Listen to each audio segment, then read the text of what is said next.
Les fables de La Fontaine. Le lion, le singe et les deux ânes. Le lion, pour bien gouverner, voulant apprendre la morale, se fit, un beau jour, amener.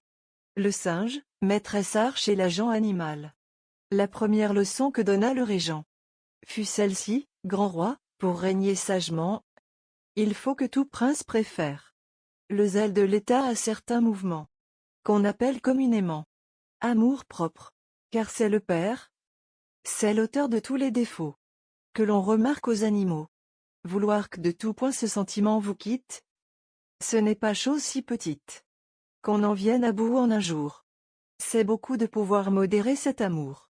Par là votre personnage auguste n'admettra jamais rien en soi de ridicule ni d'injuste. Donne-moi, repartit le roi, des exemples de l'un et l'autre. Toute espèce, dit le docteur, et je commence par la nôtre.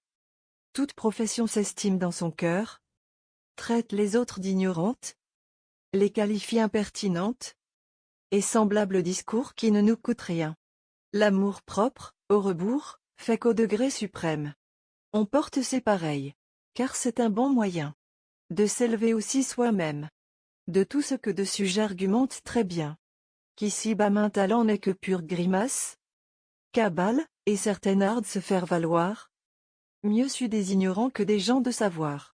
L'autre jour, suivant à la trace deux ânes qui, prenant tour à tour l'encensoir, se louaient tour à tour, comme c'est la manière, jouit que l'un des deux disait à son confrère: Seigneur, trouvez-vous pas bien injuste et bien sot l'homme, cet animal si parfait?